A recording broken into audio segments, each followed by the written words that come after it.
Hello and welcome to Basketball Talk Pro. I'm Ron Ekker. Some time ago, I guess about 4 or 5 years ago, I went to Norway to do a clinic. Actually, it was tied in with a clinic I was doing in Germany. When I got there, the people who were in charge of the clinic asked me, is there anything you'd like to see while you're in Norway? And I told them I'd like to see a wooden boat builder, because Norway is well known for building wooden boats. So they took me. It was kind of a long ride, and finally we had to get out of the car because we couldn't drive any farther. So we walked up a hill, and then as we got to the top of the hill, I could look down, and it was a very beautiful, not really a lake, kind of an inlet off the ocean. And there sat a 84-foot sailboat, just absolutely gorgeous. They explained to me that it was a boat that had been restored. It was very valuable because it was a replica of the same boat that the man in 1900 took to Antarctica. It was the first man to go all the way to the farthest, most southern part of this earth in 1900. And this was a replica of the boat that not a replica, but a sister. There were two boats made exactly the same. As we walked down the hill, there was a little man, older man, coming up towards us, very short, very thin. 85-year-old man. He had done the restoration on that boat, and it took him 20 years. He actually went bankrupt doing it. It was a boat that you could take any place in the world, and they did.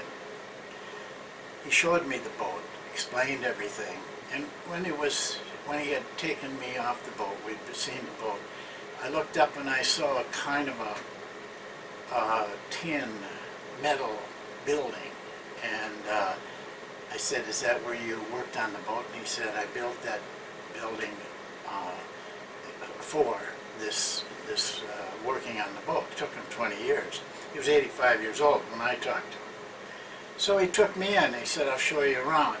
Well, I went in, and I looked around, and there was a wheel that you pumped that would sharpen your tools, hammers, chisels, hammers, that kind of sledgehammers.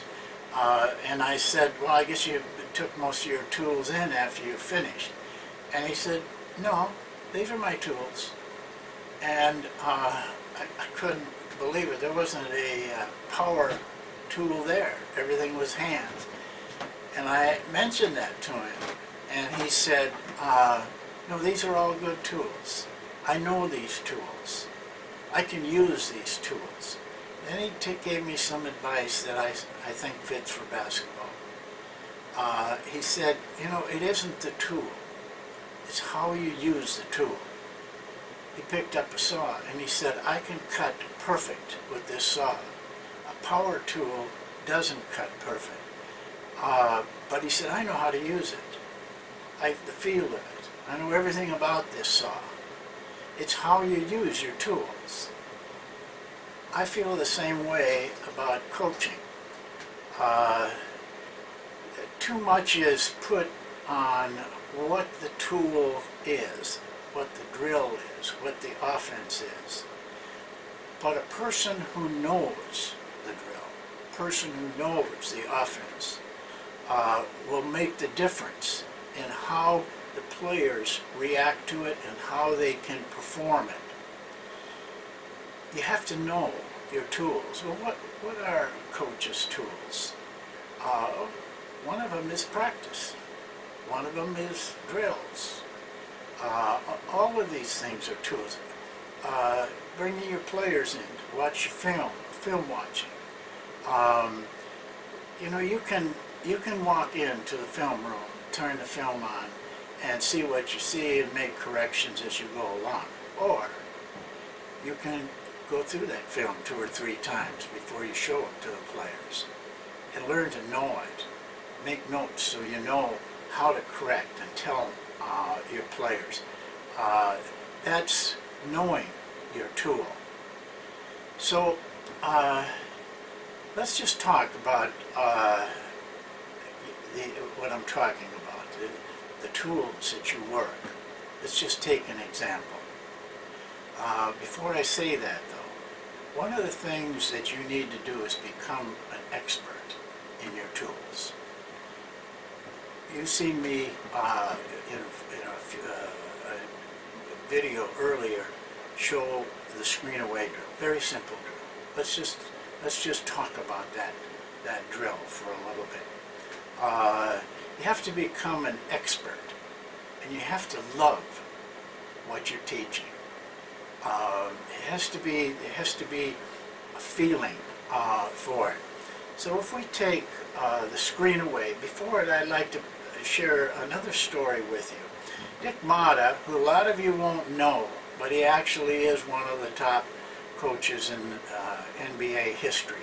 I don't know where he, at one time, it looked like he was going to be the winningest one, but he might be 3rd or 4th or 5th now, but he's up at the top.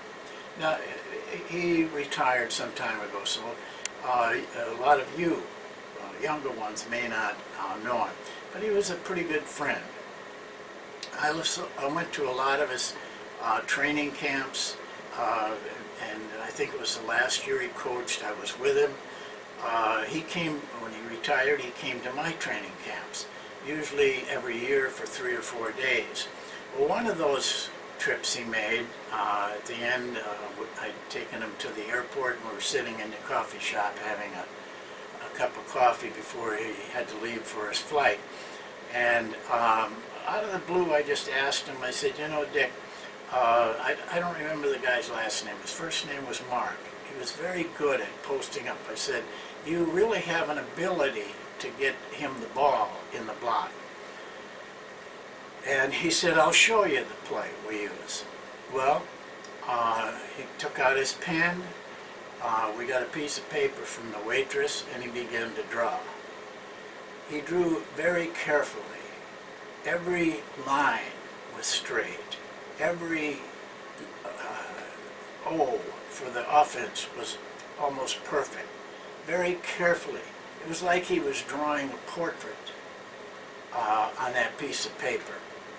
And then after he had it all drawn, he knew just had it right where every player would be. He started to go through each player, and he recited very detailed instructions for each player, where they had to be, what they had to do. When I listened to him, it took him 20 minutes to go through. It was a very simple play. It was just a cross screen for this Mark guy, and he came to the post, and the screener went off a high post rub up to the top of the key. There was a guy spaced out on the weak side. Not a complicated play. Probably 8th grade teams could run it very easily. But it took him 20 minutes to explain it to me. When I listened to him, I could tell his words were so exact. He had studied this maybe 100 times. He knew it backwards and forwards. Well, he put the pen down, he looked at me, and he says, what do you think? And I said, Dick, I think you love this play. And he said, laughed and said, I do. I love this play.